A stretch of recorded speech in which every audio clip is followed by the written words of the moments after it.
Let's mic, देश का मिजाज, वेस्ट।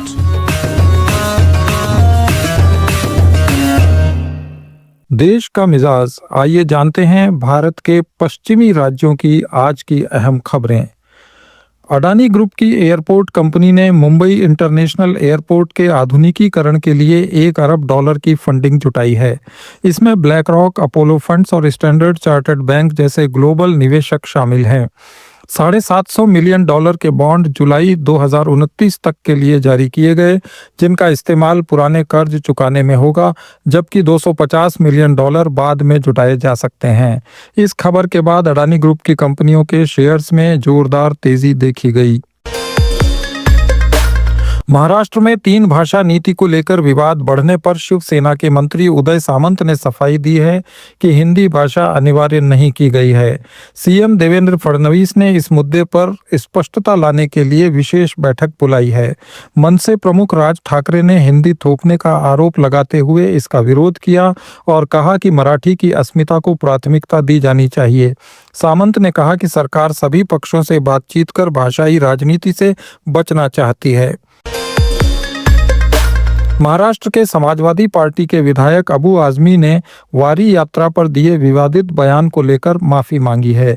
उन्होंने कहा कि उनके बयान को तोड़ मरोड़ कर पेश किया गया, जिससे वारकरी समुदाय की भावनाएं आहत हुईं। उनका इरादा किसी की धार्मिक भावना को ठेस पहुंचाने का नहीं था, बल्कि अल्पसंख्यकों पर भेदभाव की ओर ध्यान दिलाना था। आजमी ने सोशल मीडिया पर माफी मांगते हुए लिखा कि वो सभी धर्मों और परंपराओं का आदर करते हैं। गुजरात कांग्रेस के अध्यक्ष शक्ति सिंह गोहिल ने उपचुनाव में पार्टी की दोनों सीटों पर हार की नैतिक जिम्मेदारी लेते हुए इस्तीफा दे दिया है। उन्होंने कहा कि कार्यकर्ताओं ने कड़ी मेहनत की, लेकिन परिणाम निराशाजनक रहे।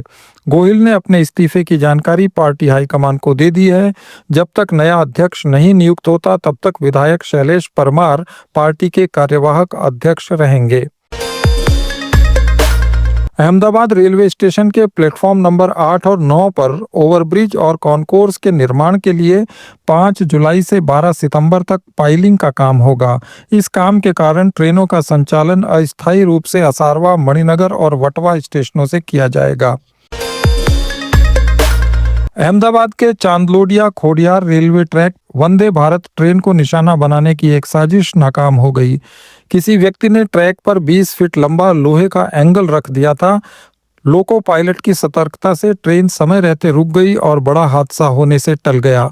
आरपीएफ और पुलिस ने मौके पर पहुंचकर जांच शुरू की और अज्ञात व्यक्ति के खिलाफ मामला दर्ज कर जांच शुरू कर दी है। बॉम्बे हाई कोर्ट ने गोवा सरकार की 5 गांवों के लिए तैयार की गई ओडीपी को रद्द कर दिया है। कोर्ट ने निर्देश दिए कि अब कलंगूट, कैंडोलिम, अरपोरा, नागोआ और पारा गांवों में अनुमति से ही कार्य किए जाएं। कोर्ट ने फिलहाल 4 सप्ताह के लिए अपने आदेश पर रोक लगाई है, लेकिन शर्त रखी है कि इस दौरान कोई निर्माण न हो।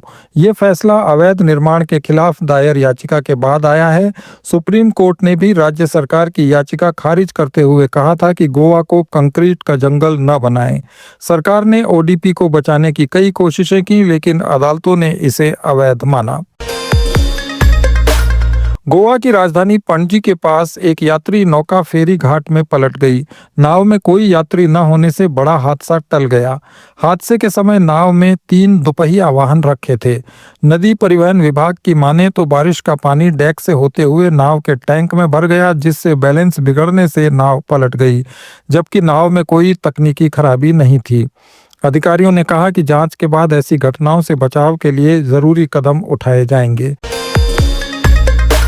ये थी आज के देश के पश्चिमी राज्यों की खास खबरें। अपडेट्स के लिए जुड़े रहिए लेट्स माइक के साथ। आप सुन रहे थे let's mike more than radio. Follow कीजिए हमें हमारे सोशल मीडिया प्लेटफॉर्म्स पर। It's time for news. It's time for more than radio. Presenting the first radio news app, Let's Mic.